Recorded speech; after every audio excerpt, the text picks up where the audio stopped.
What if everything we think we know about how Stranger Things will end is completely wrong? What if the final battle isn't just about closing gates or defeating Vecna, but about fundamentally rewriting the rules of reality itself? After 4 mind-bending episodes of Season 5, Volume 1, the Duffer Brothers have left us with more questions than answers, and today we're diving deep into what could happen in the final 4 episodes of this epic saga. Buckle up, because these predictions are going to get wild. Let's start with where Volume 1 left us. The gang is more fractured than ever. Eleven's powers are evolving in ways that seem almost dangerous. Will's connection to the Upside Down has returned with a vengeance, and Vecna, or should I say Henry Creel, or One, is somehow still pulling strings despite his defeat at the end of Season 4. The military is involved, Hawkins is essentially a war zone, and that massive rift in the earth isn't just sitting there looking ominous anymore. It's growing, it's spreading, and if the symbolism we've seen throughout Volume 1 means anything, it's about to swallow everything. But here's what's really interesting. Volume 1 has been dropping breadcrumbs that suggest the final confrontation won't be what we expect. Think about it. Every season of Stranger Things has escalated the threat, but it's also deepened the mythology. We started with a girl with psychic powers and a monster in the woods. Now we're dealing with alternate dimensions, time manipulation, hive minds, and the very nature of consciousness itself. The Duffer Brothers aren't just building toward a big explosion and a happy ending. They're building towards something that will recontextualize everything we've watched. So let's talk about 11 first, because she's clearly the linchpin of whatever's coming. In Volume 1, we saw her struggling with her identity more than ever. She's not just dealing with the trauma of her past or her complicated feelings about her powers. She's starting to question the very nature of what she is. That scene in episode 3 where she looks at her reflection and it doesn't quite match her movements, that wasn't just a creepy moment, that was foreshadowing. 11 isn't just connected to the Upside Down through her powers. She might be the bridge between worlds in a much more literal sense than we realised. Here's my prediction. Volume 2 is going to reveal that 11's powers don't just come from experimentation or from being born with abilities. They come from the fact that she exists simultaneously in multiple realities. Think about how her powers work. She doesn't just move things with her mind or see distant places. She tears through the fabric of space and time. She opened the first gate. She's the one who sent One to the Upside Down, essentially creating Vecna. Every major event in this story traces back to her, not because she's the protagonist, but because she's literally the anomaly that makes all of this possible. Now, if that's true, then Volume 2 needs to address a massive question. Can 11 close the gates permanently without erasing herself from existence?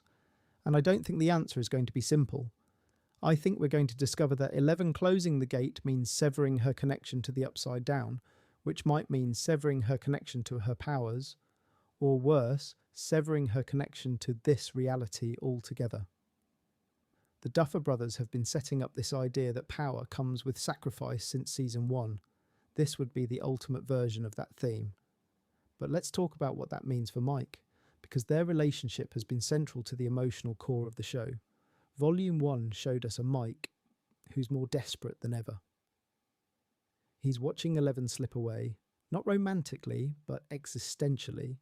She's becoming something beyond human, beyond what he can reach or understand. That monologue he gave in episode 2 about how he sees her wasn't just sweet, it was tragic.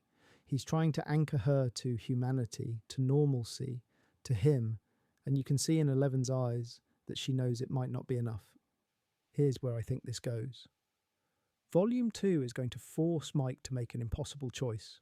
Either he supports 11 in becoming what she needs to become to save everyone, which might mean losing her forever, or he tries to hold her back, which could doom them all. And knowing Mike, knowing how much he's grown since that kid in the first season who just wanted to protect his friend, I think he's going to let her go. I think we're going to get a scene that absolutely destroys us, where Mike tells 11 that it's okay, that she can do what needs to be done, even if it means he never sees her again. And that's going to be the moment that gives 11 the strength to make the ultimate sacrifice. Now let's pivot to Will, because his arc in Volume 1 has been fascinating and deeply unsettling. He's not just connected to the Upside Down anymore. He is connected in a way that seems almost symbiotic. When Vecna experiences pain, Will feels it. When the Mind Flayer stirs, Will knows. He's become this early warning system, sure, but he's also become something more. He's becoming a bridge, just like 11, but from the other direction. Here's my theory about Will. I don't think he was just a random victim in Season 1. I think the Demogorgon specifically targeted him because Vecna, through the Mind Flayer, sensed something special about him. Will has always been described as sensitive, artistic, different. What if that sensitivity is actually a form of psychic receptivity? What if Will is naturally attuned to other dimensions in a way that most people aren't? The Upside Down didn't just traumatize him, it awakened something that was always there. Volume 2 is going to explore this fully. I predict we're going to get a sequence where Will actually enters the Upside Down willingly. Not as a victim, but as someone who can navigate it, maybe even control aspects of it. There's been all this setup about Will being an artist, about him creating things, about the power of imagination and creation. What if Will's ability is that he can literally reshape reality through force of will, pun intended? What if the reason the Upside Down is such a dark reflection of Hawkins is because it's responding to the fears and traumas of the people connected to it, and Will, having spent so much time there, can influence it differently? This creates an interesting dynamic. You'd have 11, who represents raw power and the ability to tear through realities, and Will, who represents the ability to shape and create within those realities.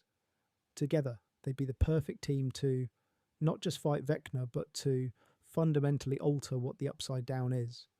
And I think that's going to be key. I don't think the solution is destroying the Upside Down. I think the solution is transforming it. But to understand why, we need to talk about Vecna. And this is where things get really complicated. Volume 1 has shown us that Vecna isn't just alive, he's evolved. The beating he took at the end of Season 4 didn't kill him, it changed him. He's less physical now, more integrated with the Upside Down itself. Those shots of him merged with the landscape, becoming part of the architecture of that dimension. That's not just body horror. That's showing us that Vecna isn't just the ruler of the Upside Down anymore. He's becoming the Upside Down, and that makes him nearly impossible to fight in a conventional sense. How do you kill someone who's become an entire dimension? You can't just shoot him or blow him up, or even tear him apart with psychic powers, because he'll just reconstitute. The Upside Down is his body now, and as long as it exists, he exists. This is why I think the final battle isn't going to be a battle at all, at least not in the traditional sense. Here's my prediction for Vecna's endgame. He doesn't want to just conquer our world, he wants to merge the worlds completely. Think about his motivation. He was rejected by humanity, cast out by 11, turned into a monster, but he doesn't see himself as a monster. He sees himself as evolution, as the next step. He thinks humanity is the problem, that we're corrupt and violent and need to be remade. The Upside Down isn't hell to him, it's a blank canvas, and his plan is to overlay that canvas onto our reality, creating a new world where he determines who survives and who doesn't, where he can reshape humanity into his image. Volume 1 hinted at this, with all that talk about the gates spreading, about the Upside Down bleeding through into Hawkins. It's not just about invasion, it's about assimilation. And if Vecna succeeds even partially, we're looking at a scenario where the two worlds start merging in ways that can't be undone, where you'd have pockets of reality that are half normal, half upside down, where the laws of physics break down and nightmares become real. Now, how do you stop someone with that kind of power? This is where I think the Mind Flayer comes back into play in a big way. Volume 1 has been weirdly quiet about the Mind Flayer, hasn't it? We know it's connected to Vecna, that it might even be controlled by him, but we haven't seen it directly. I think that's intentional. I think Volume 2 is going to reveal that the Mind Flayer is more than just Vecna's weapon or puppet.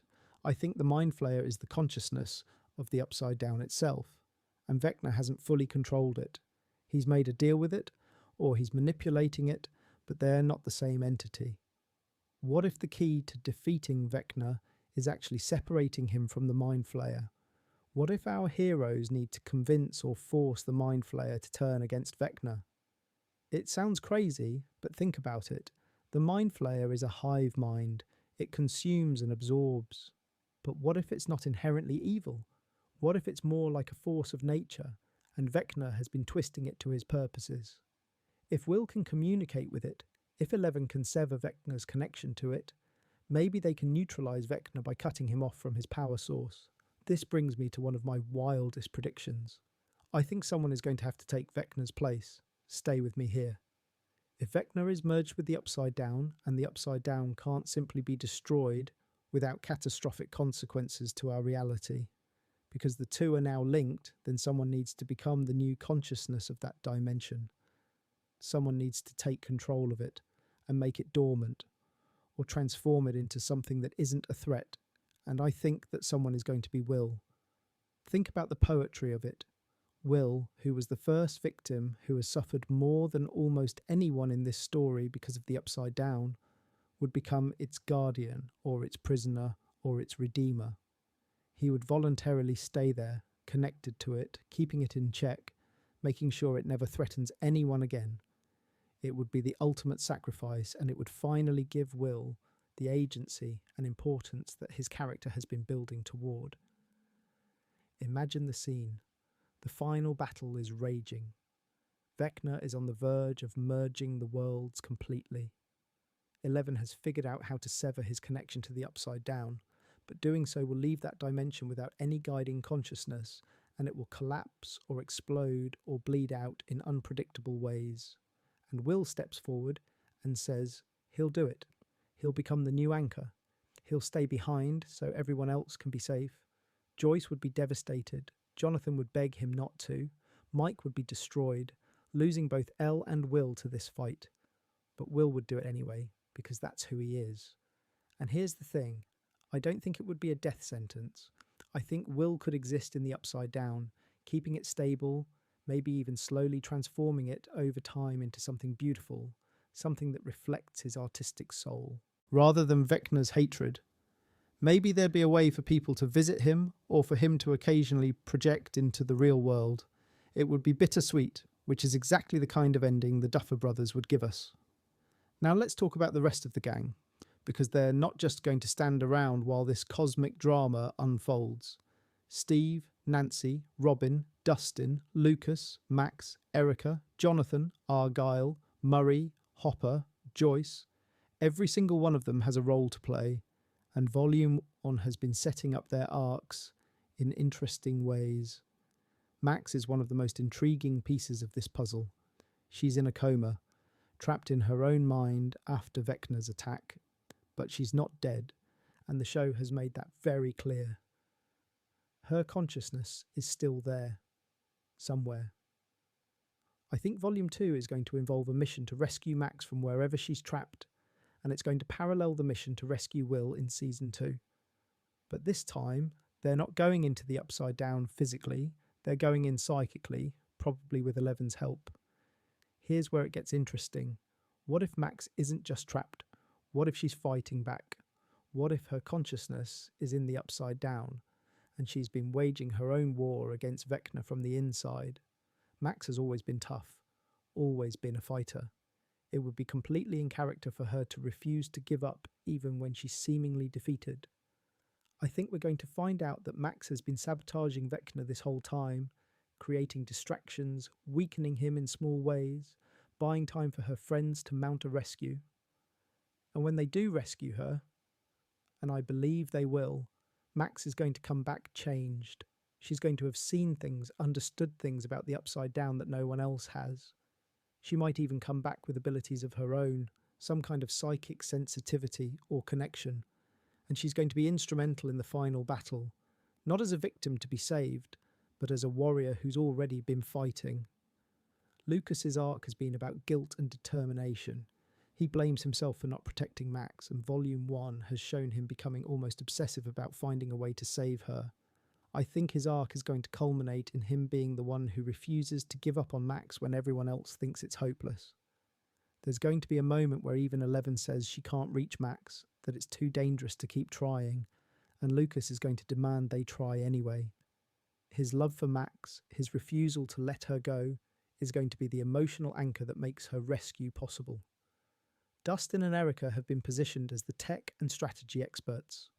They're the ones figuring out how Vecna's powers work, how the gates function, where the weak points are. I predict they're going to discover something crucial about the nature of the Upside Down, some kind of scientific or mathematical principle that explains why it exists and how it connects to our world. And that knowledge is going to give our heroes the blueprint they need to execute whatever plan they come up with. But here's something I think Volume 2 is going to do that will shock people. I think someone major is going to die. And I don't mean a side character or a new introduction. I mean someone from the original core group. The Duffer Brothers have been too kind to us. Yes, we've lost Bob and Billy and Eddie, and those deaths hurt, but no one from the absolute core group has been permanently taken off the board. That needs to change for the stakes to feel real. Who? That's the question. Steve is the obvious choice because he's been positioned as the babysitter, the protector, the one who would throw himself in front of danger for any of these kids. His arc has been about finding purpose and family, and there's something tragically perfect about him dying to protect that family. But maybe that's too obvious. Maybe it's Jonathan, who's been somewhat sidelined in recent seasons and whose death would absolutely devastate Will and Joyce and Nancy. Maybe it's Hopper, completing his arc of redemption and sacrifice that started with his fake death in Season 3. Maybe it's Joyce, who's lost so much already that her final sacrifice would feel both earned and heartbreaking. Whoever it is, I think the death is going to happen in the penultimate episode of Volume 2. It's going to be shocking and heroic and absolutely devastating, and it's going to galvanise the remaining characters to finish the fight no matter what. The final episode is then going to be about victory, yes, but also about grief, about how the survivors move forward, about what they've lost and what they've saved. And speaking of sacrifice, let's talk about Hopper and Joyce, because their relationship has been one of the most beautiful slow burns in television. Volume 1 has finally brought them together, given them moments of happiness and connection, and you know what that means. The Duffer Brothers are going to threaten that happiness in Volume 2. I think we're going to get a scenario where Hopper and Joyce are separated during the final battle, where they each think the other might not make it, and we're going to get a scene of them fighting to get back to each other. But here's my hope and my prediction. I think they both survive. I think after everything they've been through, after all the loss and pain, the Duffer Brothers are going to let them have their happy ending. They're going to be the emotional heart that reminds us why this fight matters. Why saving the world isn't just about grand gestures, but about protecting the small, beautiful moments between people who love each other. Nancy and Steve and Jonathan, that triangle has been hanging over the show for seasons now, and Volume 1 reignited it in interesting ways. Nancy clearly still has feelings for Steve, but she also has history and connection with Jonathan. Here's my prediction. Volume 2 is going to resolve this, but not in a traditional way. I think Nancy is going to choose herself. She's going to realise that she doesn't need to be defined by which guy she ends up with. She's going to focus on her ambitions, her career, her desire to make a difference in the world, and both Steve and Jonathan are going to respect that and support her. It's not a rejection of romance, it's an affirmation that Nancy Wheeler is her own person first. Steve's arc is then going to shift. He's been so focused on being the protector, on being the guy who takes care of everyone else. I think Volume 2 is going to show him starting to build his own future, maybe with Robin's encouragement. Robin has been pushing him to think about what he actually wants, not just what he thinks he's supposed to want. I could see Steve starting to consider college seriously, or finding a path that excites him, something beyond Hawkins. And while a part of me would love to see Steve and Robin continue their platonic soulmate relationship in Hawkins, I think the show might actually have them both leave, starting new chapters together somewhere else. Robin's arc has been about self acceptance and finding her people. Volume 1 showed us Robin more confident in who she is, but still navigating a world that isn't always safe or accepting. I think Volume 2 is going to give her a moment of pure heroism, where her unique way of seeing things, her intelligence and creativity, saves the day in a crucial moment. And I think we're going to see her find or acknowledge a romantic connection, because Robin deserves to have that part of her story told too.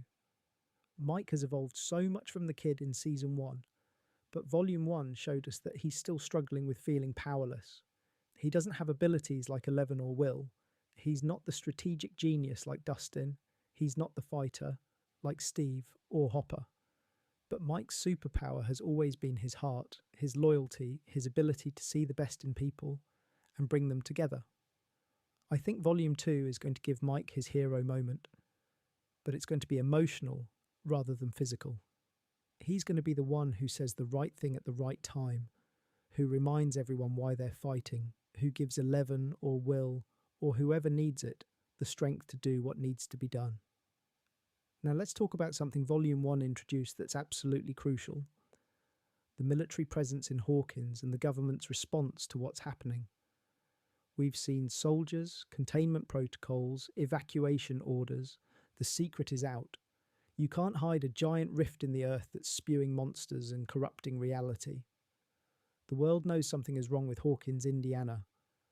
So what happens in Volume 2 when the government decides they can't contain this anymore? Here's my prediction. Volume 2 is going to feature a doomsday scenario where the military decides the only way to stop the Upside Down from spreading is to destroy Hawkins completely. We're talking bombing the town, creating a quarantine zone, cutting it off from the rest of the world. Our heroes are going to be racing against a clock, not just to defeat Vecna, but to prove to the authorities that there's another way, that destroying Hawkins won't solve the problem and might actually make it worse. This creates incredible tension because it means the final battle isn't just against supernatural forces. It's against human bureaucracy and fear and the instinct to destroy what we don't understand. And it raises the stakes even higher because even if our heroes defeat Vecna, they might still lose everything if they can't convince the government to stand down. I think we're going to see Dr. Owens return in a significant way, using his position and his knowledge to buy our heroes time, to advocate for them, maybe even going rogue and risking everything to help them. Owens has always been a complicated character. Someone in the system who's trying to do the right thing despite the system. Volume 2 could be his redemption, his chance to finally prioritise doing what's right over following orders. There's also the question of how the rest of the world reacts. Are there other gates opening in other places? Is Hawkins the only site of dimensional bleeding? Volume 1 hinted that the spreading corruption might not be limited to one town. If that's true, then Volume 2 could show us glimpses of global chaos, of the world realising that the threat is bigger than anyone imagined. This would make the heroes' victory not just about saving their town, but about saving the entire world. And speaking of the entire world, let's talk about one of the most overlooked aspects of the Stranger Things mythology: the Soviet connection. Volume 1 brought back some Soviet elements, reminding us that there are other countries that know about the Upside Down and have been experimenting with it. What if the Soviets, or some other nation, have their own plans? What if they see the chaos in Hawkins as an opportunity? I don't think Volume 2 is going to make this a major plot point, but I do think we might get hints that the story doesn't end with Hawkins. Maybe there's a post-credits scene showing another country opening a gate, or discovering their own connection to the Upside Down. This would be a way to leave the door open for future stories, while still giving Stranger Things proper closure. Now let's get into some of the more esoteric predictions. The Duffer Brothers love their pop culture references and their metaphors. They've built this show on nostalgia and symbolism, and I think Volume 2 is going to pay off a lot of that in surprising ways. For example, Dungeons & Dragons has been a through line for the entire series. Will's disappearance in Season 1 was paralleled with a D&D campaign. The kids have used D&D terminology to understand and categorise the threats they face. I think Volume 2 is going to feature a scene where the kids, or maybe just Will and Mike, sit down for one last campaign. But this time, the campaign is going to be explicitly about planning their final attack on Vecna. They're going to use the game to work through strategy, to think about weaknesses and strengths, to remember how they have always approached impossible odds, and the game is going to give them the insight they need for the real battle. There's something beautiful about that, about coming full circle to where it all started, about the power of imagination and storytelling and play being what ultimately helps them save the world. It reinforces one of the show's core themes, that the things we dismiss as childish or frivolous, things like games and comics and science fiction, actually contain real wisdom and value. Music has also been crucial to Stranger Things, never more so than with Maxon running up that hill in Season 4. Volume 1 has continued to use music as both mood setting and plot device. I think Volume 2 is going to feature a climactic moment where music once again saves someone or breaks through to someone. Maybe it's a callback to an earlier song, maybe it's something new, but I'm confident that the Duffer Brothers are going to use their soundtrack to create an emotional crescendo that leaves us all destroyed. And speaking of emotional moments, let's talk about the relationships that have defined this show. The core friendship between Mike, Lucas, Dustin, and Will has been tested and strained over the seasons as they've grown up and grown apart. Volume 1 showed us that there's still love there, but also distance, different priorities, different lives. I think Volume 2 is going to give us a scene where the four of them come back together, where they remember who they are to each other, where they reforge that bond that started everything. It might be before the final battle, a quiet moment where they acknowledge that no matter what happens, no matter how much they change or where life takes them, they'll always be brothers. Or it might be after, in the epilogue, as they navigate a world that's been forever changed by what they've been through. Either way, I think the Duffer Brothers understand that this friendship is the heart of the show, and they're going to honour it. Joyce and Will's relationship, and Joyce's relationship with both her sons, has been one of the most moving aspects of the series. Joyce has fought harder than anyone to protect her children, to keep them safe from horrors that no mother should have to face. If my prediction about Will's sacrifice is correct, then Joyce's reaction is going to be the emotional core of that storyline. She's going to have to let her son go to support him in making a choice that breaks her heart, and Winona Ryder is going to absolutely devastate us with that performance. Hopper and Eleven's father-daughter relationship has given both characters depth and purpose. Hopper found a reason to live after losing his daughter, and Eleven found the stable, loving parent she never had. Volume 2 needs to address what happens to that relationship if Eleven sacrifices herself or transforms into something else. How does Hopper cope with losing another daughter, even if it's to save the world? How does Eleven reconcile her love for Hopper with her duty to use her powers for the greater good? These emotional questions are just as important as the plot mechanics, and I trust the Duffer Brothers to give them the weight they deserve. Let's talk about the epilogue, because I'm certain Volume 2 is going to have a substantial one. This isn't going to be a show that ends with the final battle and then cuts to black. We're going to get scenes of aftermath, of rebuilding, of characters figuring out what comes next. I think we're going to see a Hawkins that's changed forever. That might be partially abandoned. That's definitely going to have scars that never fully heal. But I also think we're going to see hope. We're going to see the characters who survive making plans, starting new chapters, finding ways to move forward. Maybe Mike and Eleven get their happy ending after all, just not in the way we expected. Maybe Will finds peace in his sacrifice and creates something beautiful from the upside down. Maybe the kids go off to college and promise to reunite every year.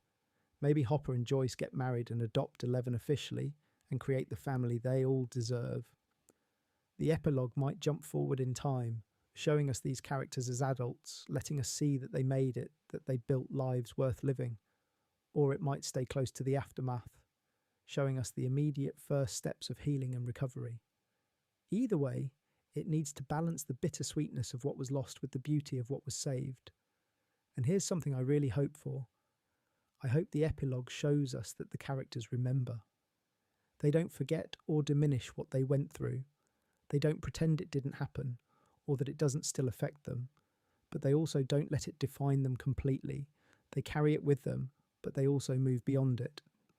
That feels like the right message for a show that's been about trauma and friendship and growing up. Now, some rapid fire predictions for specific moments I think we'll see in Volume 2.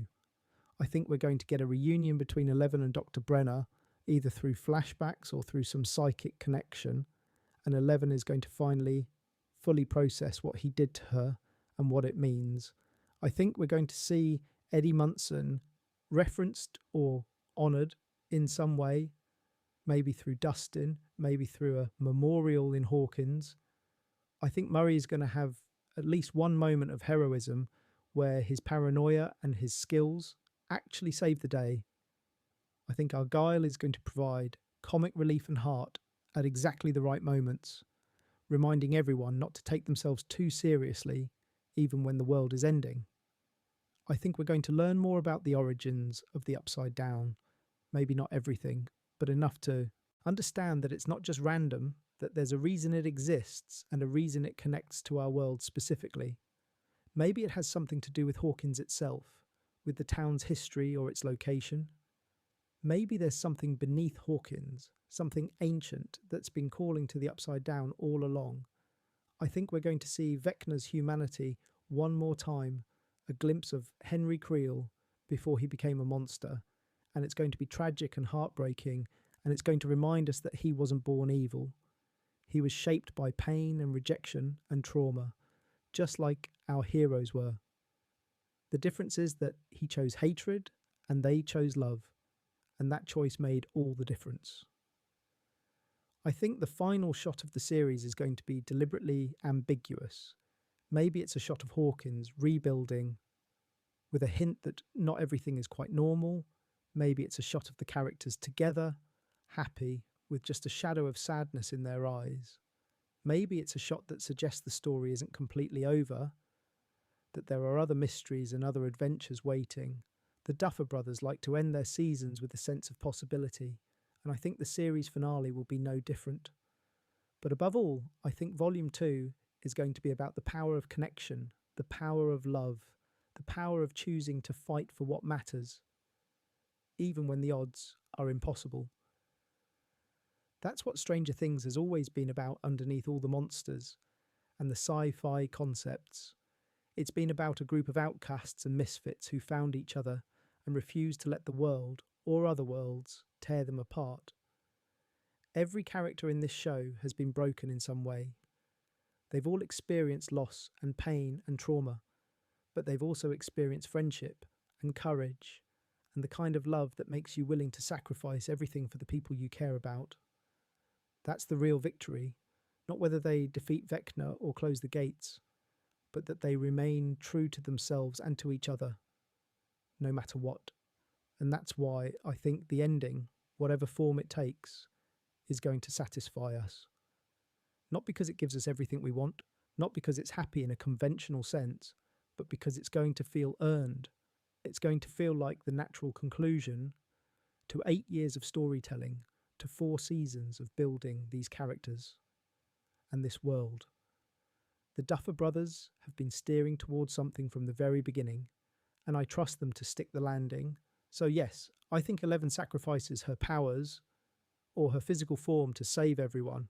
I think Will chooses to stay in the Upside Down to keep it contained. I think at least one major character dies heroically.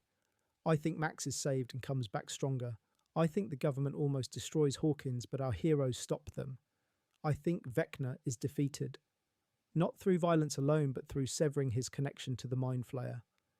I think the epilogue shows us that life goes on, changed but continuing, and that our heroes find ways to be happy despite everything they have lost. But more than any specific plot prediction, I believe that Volume 2 is going to make us feel everything. We're going to laugh at Dustin's jokes and Murray's antics. We're going to cry when characters say goodbye. We're going to cheer when the heroes have their moments of triumph. We're going to be on the edge of our seats during the action sequences, and we're going to feel in our bones that we're watching the end of something special, something that mattered, something that will stay with us for years to come. Stranger Things has been more than just a show. It's been a cultural phenomenon. It's been a love letter to the 80s and to growing up and to the power of genre storytelling. It's introduced us to characters we love, like family. It's given us thrills and chills and moments of genuine beauty. And it's reminded us that stories matter, that the battle between light and darkness, between love and hate, between connection and isolation, is a battle worth fighting. Volume 2 has the enormous task of bringing all of that to a close. It has to wrap up storylines that have been building for years. It has to give satisfying conclusions to characters we've watched grow from children to young adults. It has to deliver on the promises the show has been making since that first episode when a boy disappeared and his friends went looking for him with nothing but flashlights and faith. And I believe it will. I believe the Duffer Brothers understand what they have created and what it means to people. I believe they've planned this ending carefully, that every choice in Volume 2 will be deliberate and purposeful. I believe they're going to break our hearts and then remind us why the heartbreak was worth it, because that's what the best stories do. They don't promise us happy endings, they promise us meaningful ones. They promise us that the journey matters, that the connections we make along the way are real and valuable, that facing darkness takes courage, and that courage can come from the most unexpected places. They promise us that even in a world with monsters, literal and figurative, there's still room for hope and love and friendship and sacrifice and redemption. Stranger Things. Season 5. Volume 2 is going to deliver on those promises. It's going to give us an ending that honours everything that came before, while still surprising us. It's going to make us feel like we've been part of something important. And when it's over, when we've watched the final scene and the credits roll for the last time, we're going to sit in silence for a moment, processing everything we've just experienced, and then we're going to want to start it all over again from the beginning, because the best endings don't really end anything. They transform the story into something you can carry with you forever, something that becomes part of who you are. And that's what I think Volume 2 is going to do. It's going to transform Stranger Things from a show we're watching into a story we'll never forget, a piece of our own history, a reminder of what television can be when it's firing on all cylinders. So buckle up, get your tissues ready, prepare yourself for the emotional roller coaster of a lifetime. Stranger Things. Season 5. Volume 2 is going to take us on one final adventure into the Upside Down and back again, and it's going to be extraordinary. The Duffer Brothers have been building toward this moment for years, and it's almost here. The final battle is coming, the ending is coming, and it's going to be legendary. 1955. Let me expand on these predictions with much more detail and analysis. When we think about the mechanics of how the final confrontation will actually play out, we need to consider everything Volume 1 has shown us about the evolved state of both our heroes and our villains. The chessboard has been set in ways that are far more complex than any previous season, and the moves that lead to checkmate are going to require every piece working in perfect coordination. Let's go deeper into what Eleven's transformation actually means for the end game. Throughout Volume 1, we've seen her powers behaving differently.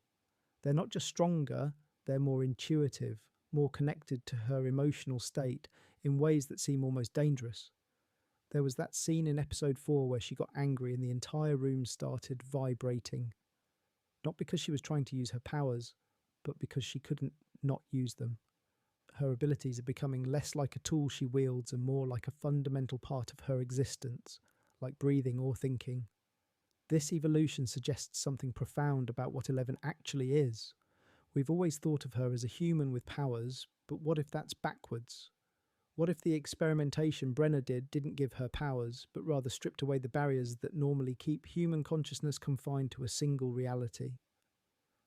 What if all humans have the potential to exist across dimensions, but our minds naturally limit us to perceiving and interacting with just one. 11's powers, then, aren't additions to her humanity. They're the removal of limitations that keep the rest of us grounded in a single dimension. If that's true, and I think Volume 2 is going to reveal that it is, then it explains so much. It explains why 11 could open the first gate when even the government's sophisticated technology couldn't. It explains why she could banish one to the upside down. It explains why she can see across distances and move through different planes of existence. She's not using power from outside herself. She's using the power of existing in multiple states simultaneously, of being quantum in a way that defies normal physics. But here's the terrifying implication. If 11 is becoming more and more untethered from this single reality, if her consciousness is spreading across dimensions, then at what point does she stop being 11 Wheeler and become something else entirely?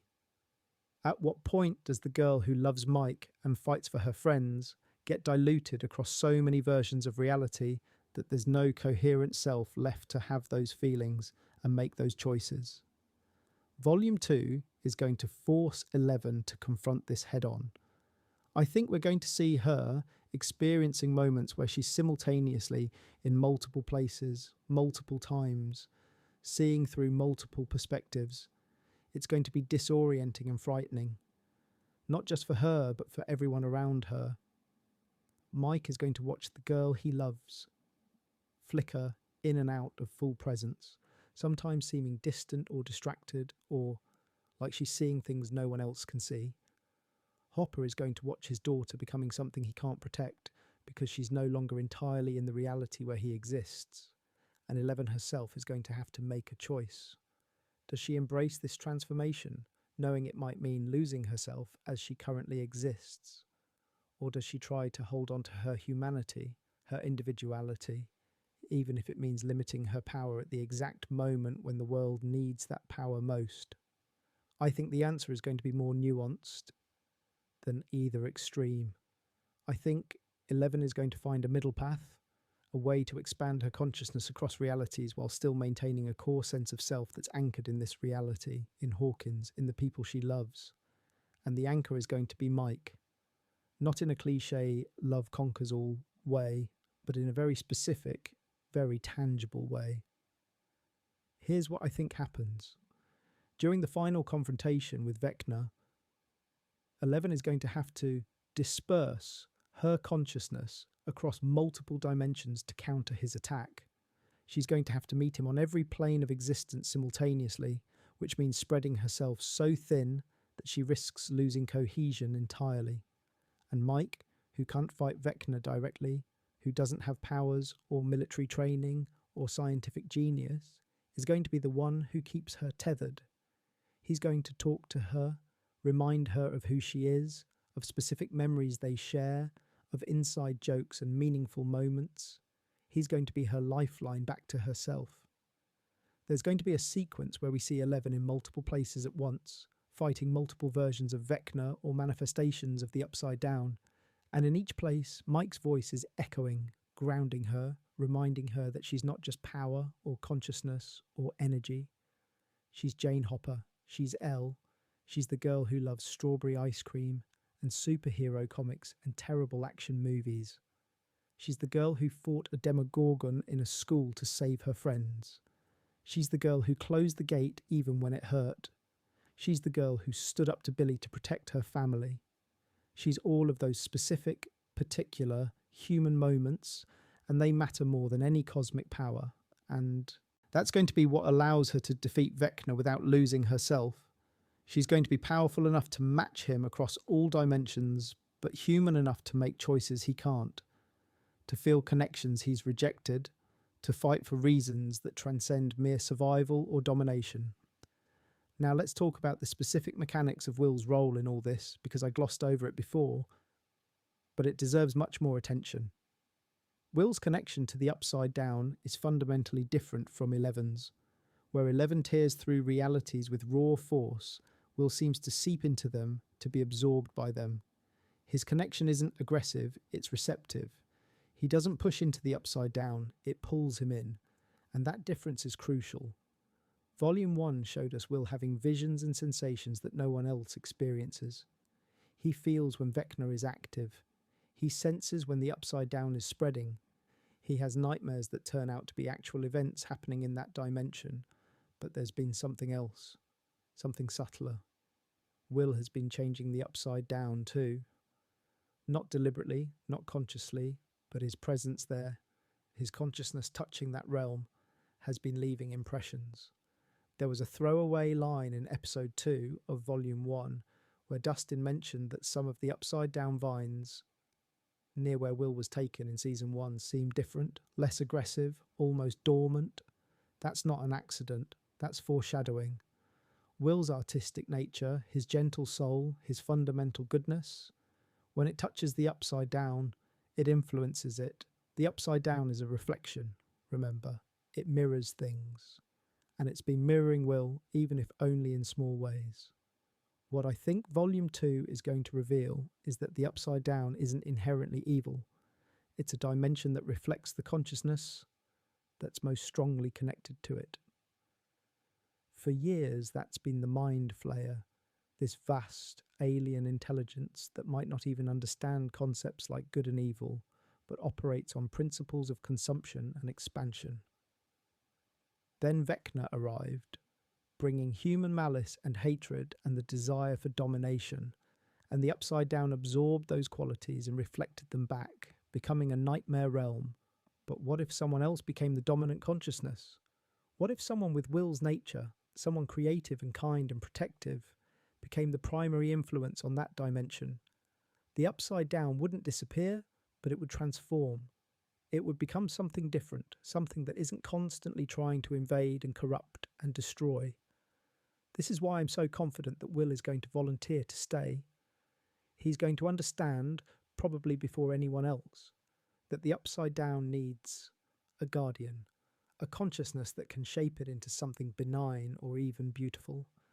And he's going to recognise that he's uniquely qualified for this role because of everything he's been through, because of his connection to that place, because of who he is fundamentally as a person. The scene where this happens is going to destroy us all. Picture this: the battle is reaching its climax. Vecna has been defeated, or at least severed from his power. The Upside Down is destabilising without a guiding consciousness. It's starting to collapse in on itself, and that collapse is creating shockwaves that threaten both dimensions. Everyone is desperately trying to figure out how to stabilise it, how to prevent a catastrophic failure of reality itself.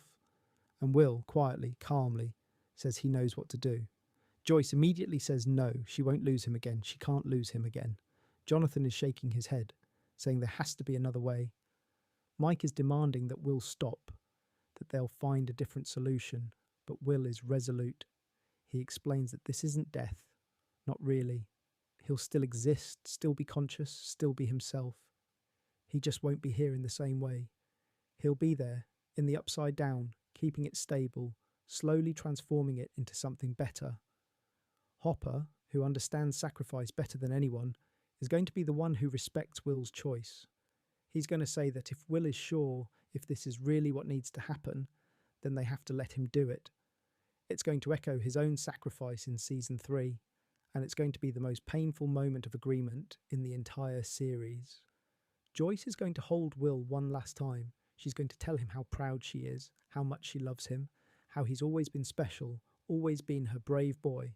And she's going to let him go, even though it's killing her, because that's what you do when you love someone. You let them be who they need to be, even when it breaks your heart.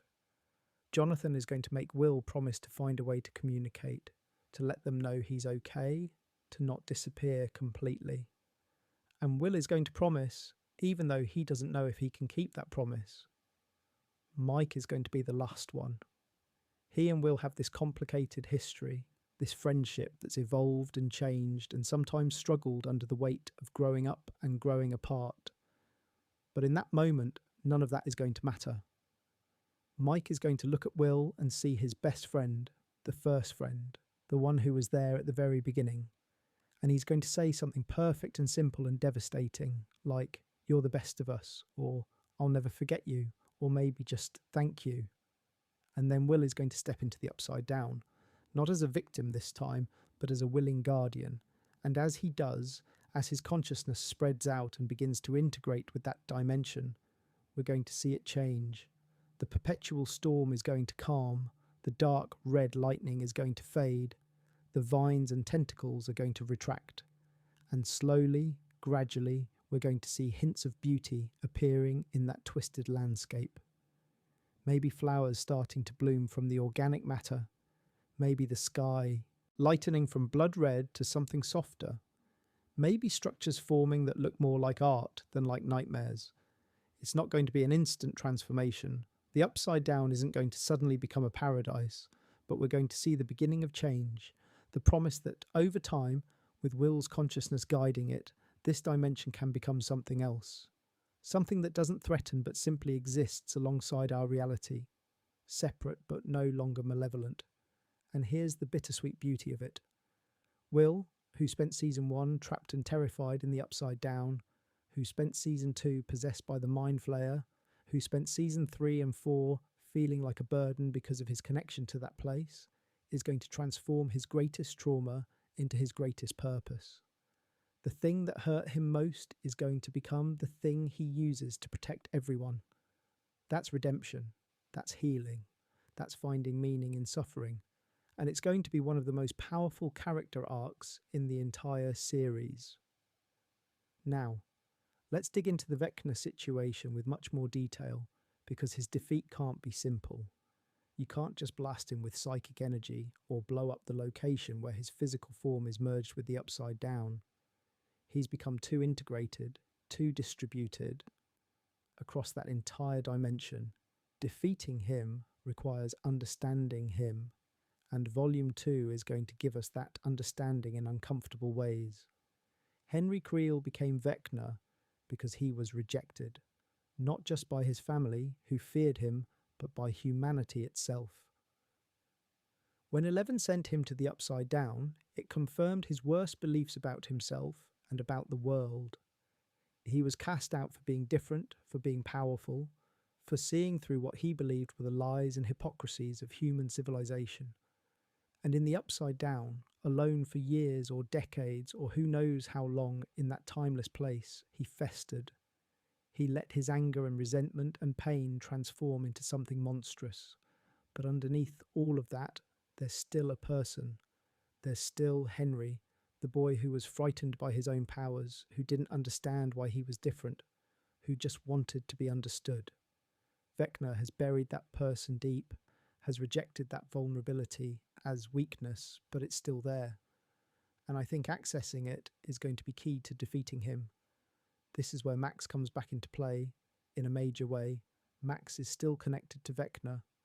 He attacked her, pulled her into his mindscape, tried to kill her, but she survived, and that means there's a link between them that goes both ways. If Vecna can reach Max through that link, then Max can reach Vecna. And I think when they rescue Max from her coma, when they bring her consciousness back, she's going to realise that she can use that connection to infiltrate Vecna's mind the same way he infiltrated hers. It's going to be dangerous. It's going to require Max to voluntarily enter a mindscape with the being that traumatised her, that killed her friends, that nearly destroyed her. But Max is brave enough to do it. She's angry enough too. She wants revenge, yes, but she also wants justice. She wants to stop Vecna from hurting anyone else, the way he hurt her and Billy and Chrissy and Fred and Patrick and everyone else. So I think we're going to get a sequence where Max, probably with Eleven's help maintaining the connection, enters Vecna's mindscape. But instead of fighting him directly, instead of trying to overpower him, she's going to do something unexpected. She's going to talk to Henry. She's going to find that buried part of him, and she's going to acknowledge his pain. Not excuse it, not forgive what he's become, but acknowledge that he was hurt, that he was rejected, that his suffering is real even if his response to it is monstrous. And this is going to confuse Vecna. He's going to be thrown off by empathy when he expected attack.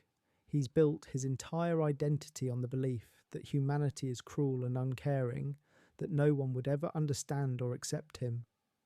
Max proving that wrong, showing him compassion even after what he did to her, is going to create a crack in his armour, a moment of doubt or hesitation, or maybe even regret. That moment is going to be what Eleven needs. While Vecna is distracted, while his consciousness is focused on this unexpected emotional confrontation, Eleven is going to strike. But not to kill him, because I don't think he can be killed in any traditional sense. Instead, she's going to sever his connection to the Mind Flayer and to the Upside Down itself. She's going to cut him off from his power source, isolate him, trap him in a pocket of consciousness where he can't hurt anyone but also doesn't cease to exist. It's a prison, essentially. A psychic cell where Vecna will be aware but powerless, where he'll have eternity to contemplate what he's done and who he became. It's not mercy, exactly, but it's not cruelty either. It's justice tempered with the recognition that Vecna was a victim before he became a victimizer, and that the cycle of violence has to end somewhere. This solution is going to be controversial among the characters. Some are going to want Vecna completely destroyed. They're going to argue that leaving him alive, even imprisoned, is too dangerous. But others, probably led by Eleven and Max, are going to argue that becoming killers, even of someone like Vecna, changes who they are in ways they can't come back from. The decision to imprison rather than destroy is going to be a choice about what kind of people they want to be, what kind of world they want to live in. And this ties into one of the deeper themes Stranger Things has always played with, the question of monstrosity. What makes someone a monster? Is it their actions, their nature, their choices? The Demogorgon in Season 1 was presented as a mindless beast, but later seasons revealed more complexity to the creatures from the Upside Down. The mind. Flayer seemed like pure evil, but Volume 1 has hinted it might be more like a force of nature. Vecna is the most human monster they've faced, and dealing with him requires confronting the uncomfortable truth that monsters aren't always other. Sometimes they're us. Sometimes they're what we become when we let pain and anger consume us. By choosing not to kill Vecna, by choosing to imprison him instead, our heroes are rejecting the easy answer. They're saying that they won't become the very thing they're fighting against, that even their worst enemy deserves something more than simple annihilation. It's a mature, complex moral stance, and it's going to feel earned after everything we've seen these characters go through. Now let's talk about the broader implications of all this for Hawkins and for the world. Even if our heroes defeat Vecna and stabilise the Upside Down, Hawkins itself is going to be forever changed. There's been too much damage, too much death, too much exposure to otherworldly forces. The town can't just go back to normal, and Volume 2 isn't going to pretend it can. I think we're going to see a Hawkins that's partially evacuated. A significant portion of the population is going to leave, unable or unwilling to stay in a place that's been the epicentre of so much horror. The ones who remain are going to be the ones with nowhere else to go, or the ones who feel obligated to stay, or the ones who believe in rebuilding even when it seems hopeless. Our core characters are going to be split on this. Some are going to want to leave, to start fresh somewhere that doesn't have memories of trauma around every corner. Others are going to feel that leaving would be abandoning Hawkins when it needs them most, or that they have responsibility to stay because of what they know and what they have done. I think the epilogue is going to show us that they scatter, not immediately, but over the following months and years. Mike might go off to college somewhere far away, trying to build a life that isn't defined by interdimensional warfare. Lucas might stay local, unable to leave Max while she's recovering, and eventually finding that he's become part of the rebuilding effort. Dustin might pursue science at a university that wants to study what happened in Hawkins, turning his trauma into academic research. Erica is going to move forward with the typical Erica confidence, refusing to let what happened define her future. Steve is interesting because his whole arc has been about finding purpose beyond what was expected of him. I think Steve is going to stay in Hawkins initially, helping with the rebuilding, becoming a real pillar of the community. But eventually, maybe with Robin's encouragement, he's going to realise that he's allowed to want more, and he's going to leave too, pursuing something that's actually his choice rather than something he fell into. Robin is definitely leaving. She's been champing at the bit to escape the small town mentality of Hawkins since we met her. She's going to a big city, probably somewhere with a thriving LGBTQ community, somewhere she can fully be herself without fear. And she's going to thrive there. We might get a flash forward showing Robin in college or in her early career, confident and happy and surrounded by people who accept her completely. Nancy is going to become a journalist, investigating what happened in Hawkins, not just reporting the official story, but digging into the truth, exposing government cover-ups, making sure that the people who died and suffered aren't forgotten or erased from the narrative. Her investigation is going to be her way of processing everything that happened and of ensuring that some good comes from all the pain. Jonathan is going to take photographs, probably a whole series on Hawkins in the aftermath, on the people who stayed and the scars they carry. His art is going to transform from escapism to documentation, bearing witness to the real cost of everything they went through. And those photographs are going to be important, historically and personally. They're going to be the record that ensures the truth isn't completely buried. Hopper and Joyce, as I said before, I think they finally get their happy ending. They might stay in Hawkins, or they might move somewhere quieter, somewhere they can just be together without the weight of the world on their shoulders. They've earned that peace. They've sacrificed enough. Volume 2 needs to let them rest. And 11? This is the big question. If she survives, if she maintains her sense of self while also fulfilling her cosmic purpose, where does she end up? I think 11 is going to choose to stay close to Hawkins because even if Will is in the Upside Down, he's still there, still connected to that place. She's going to want to be nearby to maintain that connection, to visit him in whatever way is possible. Maybe she can project her consciousness into the Upside Down periodically. Maybe Will can sometimes manifest in our reality for brief periods. Their connection isn't going to be severed completely, just transformed. And Mike, loyal to the end, is going to stay close too. He'll pursue his own life, his own interests, but he'll always come back to Hawkins, to 11, to the place where everything started and everything changed.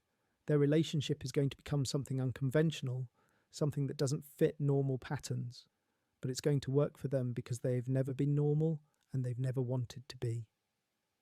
This brings me to one of the aspects of Volume 2 I'm most curious about, how it's going to handle the passage of time. Is the final episode going to take place immediately after the battle, or is there going to be a time skip? I think we're going to get both. The immediate aftermath, showing the characters dealing with victory and loss and exhaustion, and then a jump forward, maybe 6 months, maybe a year, maybe even longer, showing us where they've ended up. The time skip is important because healing isn't instantaneous. You can't go through what these characters have gone through and just bounce back. They need time to process, to grieve, to figure out who they are in a world where they're not constantly fighting for survival. The time skip allows us to see that they've done that work, or at least begun it, that they're finding ways to live with what happened rather than being consumed by it. During that time skip, I imagine there are going to be regular reunions, maybe not all of them, maybe not every time, but the core group is going to make efforts to stay connected. They're going to meet up for important occasions, for anniversaries of what happened, for birthdays and holidays. Because even if they're scattered geographically, even if their lives have taken different paths, they're bonded in ways that can't be broken. They're the only people who truly understand what they went through. They're family in the deepest sense of the word, and in those reunion scenes we're going to see how they've changed and how they've stayed the same. We're going to see old dynamics reasserting themselves, old jokes being told, old arguments being rehashed in affectionate ways, but we're also going to see maturity, growth, the kind of depth that comes from surviving something that should have destroyed you. One specific reunion I think we're going to see is a visit to Will, not physically, because he's in the Upside Down, but psychically, or through some kind of dimensional portal that Eleven and Dustin have figured out how to create temporarily.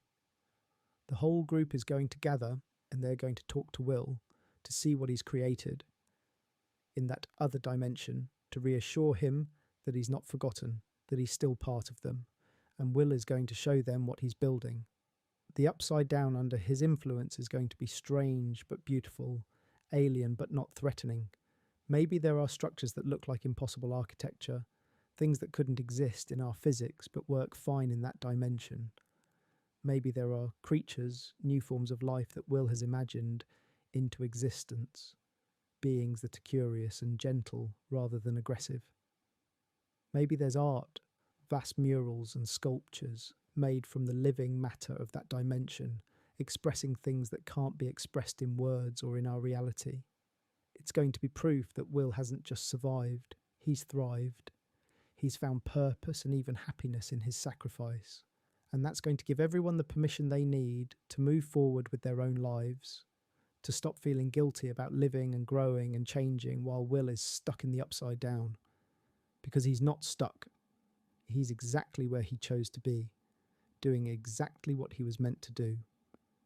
Now, let's address something that I think a lot of fans are worried about, the possibility that the ending will be too dark, too tragic, that the Duffer Brothers will kill everyone off or leave us with an overwhelmingly sad conclusion. I don't think that's going to happen. Not because the Duffer Brothers shy away from darkness, they obviously don't, but because it would betray the fundamental spirit of the show.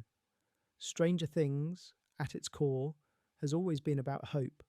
It's been about kids facing impossible odds and finding ways to win. It's been about broken families healing and outcasts finding belonging and ordinary people doing extraordinary things. Yes, there's been death and loss and trauma. Yes, the victories have come at costs, but the overarching message has always been that fighting back matters, that connection matters, that love and friendship and courage can make a difference even against overwhelming darkness. An ending that kills everyone or that leaves no hope would undermine all of that. It would say that all the struggle and sacrifice was for nothing, that the darkness always wins in the end, and I don't think the Duffer Brothers believe that, and I don't think they want to leave audiences with that message, especially audiences who have grown up with this show, who have invested years of their lives in these characters and their stories. So, yes, there will be sacrifice. Yes, there will be loss. Yes, some things will be broken that can't be fixed. But there will also be hope. There will be moments of joy and laughter and beauty. There will be the sense that the fight was worth it, that the world is a better place because these characters stood up and refused to give in to despair. That's the balance Volume 2 needs to strike, and I believe it will. The Duffer Brothers have proven over and over that they understand tonal balance, that they know when to go dark and when to bring light, when to break our hearts and when to remind us why those broken hearts still keep beating. One specific way I think they will achieve this balance is through the use of nostalgic callbacks. Stranger Things has always been masterful at using references and homages to create emotional resonance. Volume 2 is going to bring back elements from earlier seasons, not just as Easter eggs, but as meaningful connections to the journey we've been on.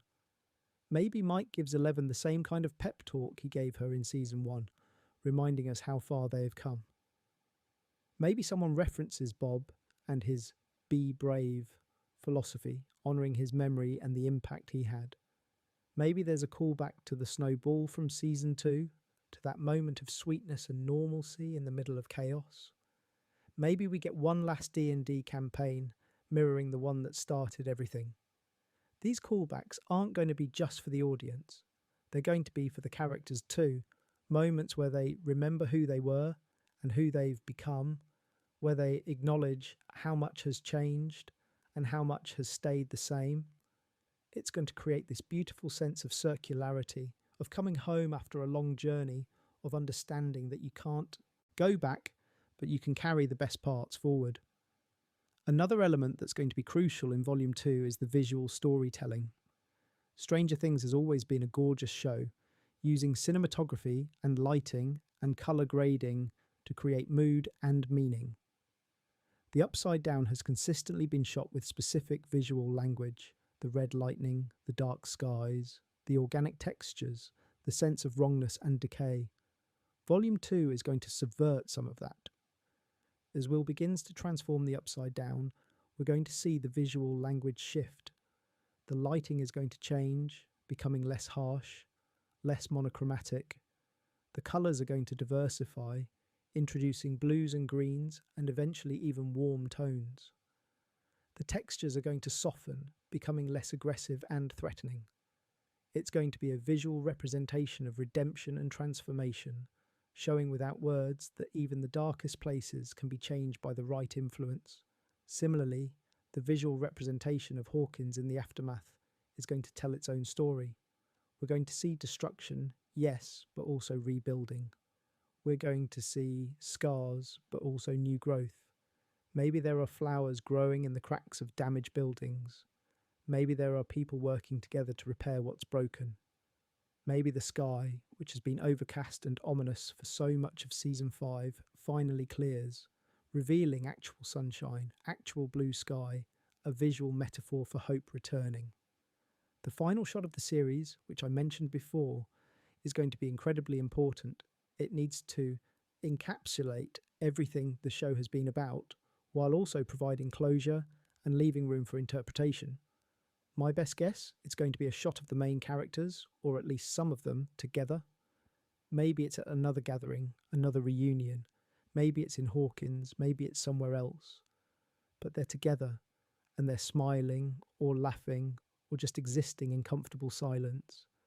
And maybe, just maybe, there's a slight distortion in the air, a barely perceptible ripple that suggests the boundary between worlds isn't completely solid anymore. That reality is a little more fluid than it used to be. It's not a threat, just an acknowledgement that things have changed permanently, that the world is stranger than most people realise, but that there are people who know the truth and who are watching, ready to stand guard if they are ever needed again. That final shot is going to hold for a long moment, letting us drink in the sight of these characters we've loved for so long, letting us say goodbye, not just to the show, but to a piece of our own lives. Because for many of us, Stranger Things has been a companion through significant periods of our lives. We've grown up with these characters, or we've watched them grow up while we navigated our own challenges. The show has been comfort and excitement and community. Saying goodbye to it is going to feel like saying goodbye to a friend, and then the screen is going to fade to black and the credits are going to roll, probably with one last perfect song choice that makes us feel everything all at once. The Duffer Brothers have always been exceptional at needle drops, at choosing music that enhances and deepens the emotional impact of what we're watching. The final song of Stranger Things needs to be absolutely perfect, something that captures the bittersweetness and the triumph and the nostalgia all at once. I don't know what song it will be, but I know it's going to wreck me. After the credits, there might be a post-credits scene. Marvel has made these ubiquitous, and while Stranger Things hasn't traditionally used them, the series finale might be an exception. If there is one, I think it's going to be ambiguous and intriguing, something that suggests the world is full of mysteries beyond what we've seen, that the Upside Down might not be the only alternate dimension, that there are other stories waiting to be told. But I also think it's possible there won't be a post-credits scene, that the Duffer Brothers will choose to let the story end definitively, to not tease future possibilities, but to simply close the book.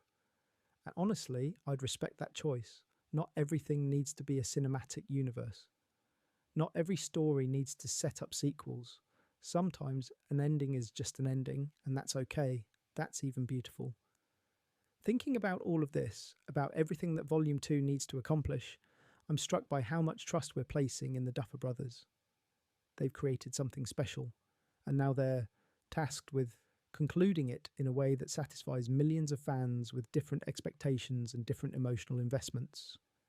That's an almost impossible task, and yet I believe they're going to succeed. Why? Because they've earned that trust. They've consistently delivered quality storytelling for 4 seasons and 4 episodes. They've created characters we care about and put them through meaningful struggles. They've built a mythology that's intricate without being incomprehensible.